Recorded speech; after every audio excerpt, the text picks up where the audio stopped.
Hi, beautiful.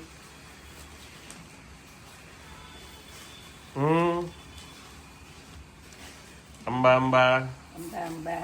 Good morning. શું છે?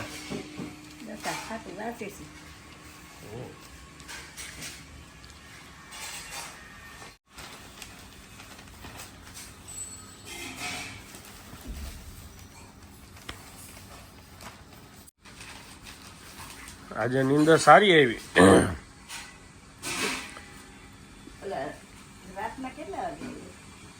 હું આવ્યો 10:30.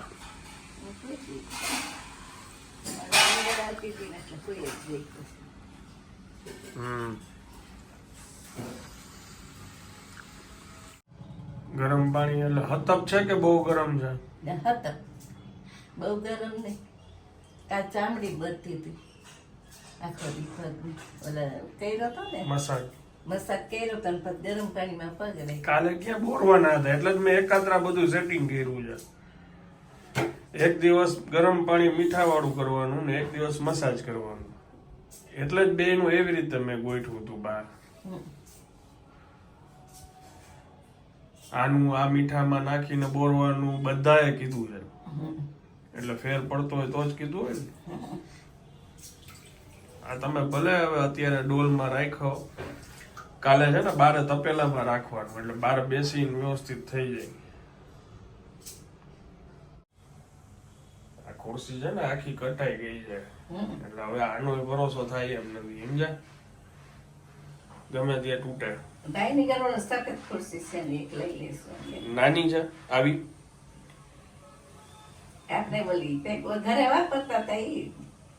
નહીં, આવી ટૂંકમાં આ ગમે હમાઈ જાય ને નાનકડી.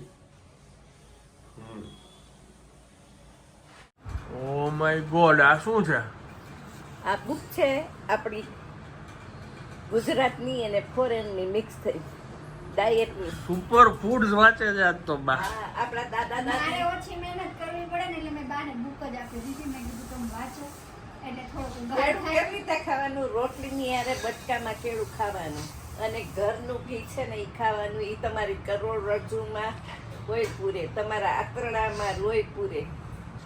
એના તમને ઓલા ક્યાં નહીં કહે ડોક્ટર તમને કે ઘી નહીં ખાવાનું, તો એને આખું બધું એમાં લખેલું છે કે ડોક્ટર કે ડાયટિશિયન તમને કે ઘી નહીં ખાવાનું, તો તમારા એ કે આમાં ઓઇલિંગ કેવી રીતે થાય આંતરડામાં.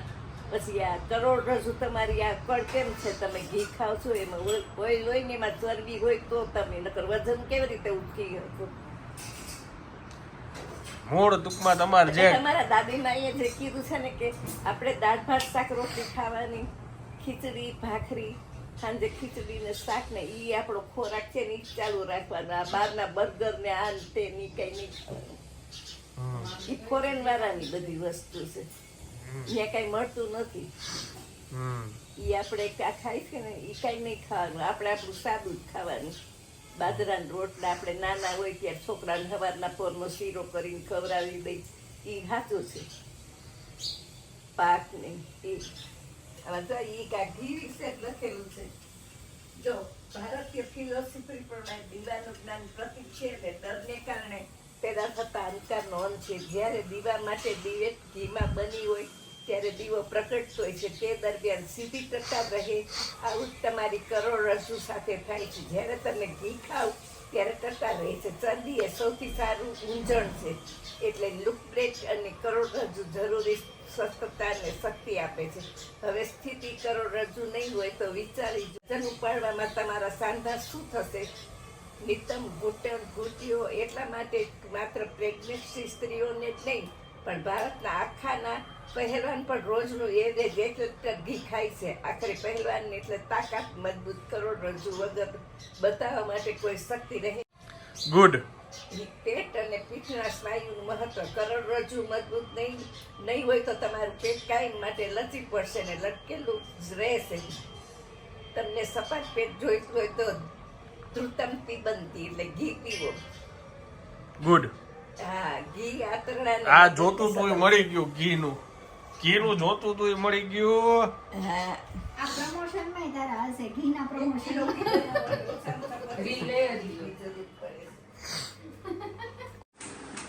1:20 થઈ છે.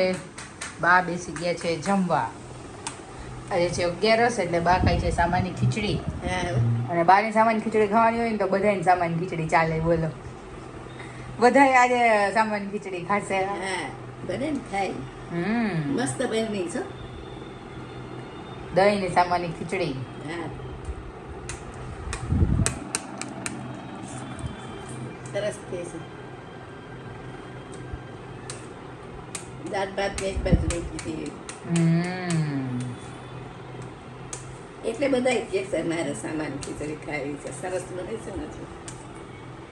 આનંદ નહીં ભાવે, દીદી એ ખાઈ લેશે, મારે ચાલશે.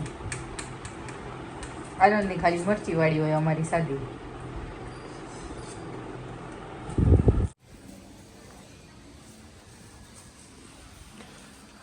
સાડા 3 વાગી ગયા. હા, ખીચીનો પાપડ શેકી દે. કમ્પ્લીટ જ છે એમ ને.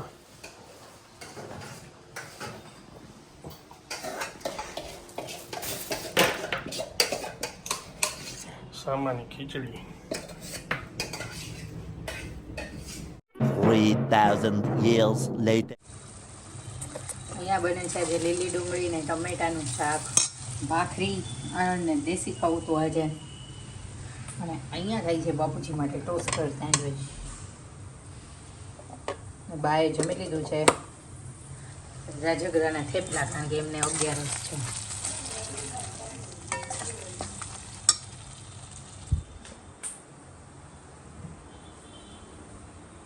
જો અહીંયા શૂટ હતું અત્યારે અમારું. આ જગ્યાએ ઓફર ચાલુ થાય છે. સાઉથ અન્નપૂર્ણા ગવર્મેન્ટ આ જગ્યાનું નામ છે. આદિ આંખની હોસ્પિટલ નીચે યુનિવર્સિટી રોડ ઉપર 230 રૂપિયા મસાલા ઢોસા, મૈસૂર મસાલા ઢોસા, પ્લેન ઢોસા, ગાર્લિક ઢોસા, મેંદુવડા, દાળવડા, આ બધી જ વસ્તુઓ છાશ અનલિમિટેડ. સવારે 8 થી બપોર 2, રાતના 7 થી રાતના 12. સારું છે ઓફર.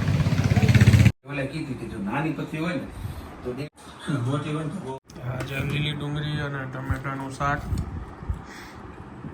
ભાખરી, માંડવી.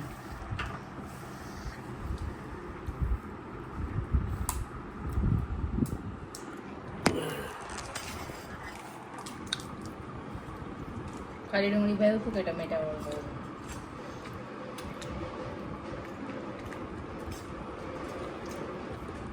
બે ભાવ.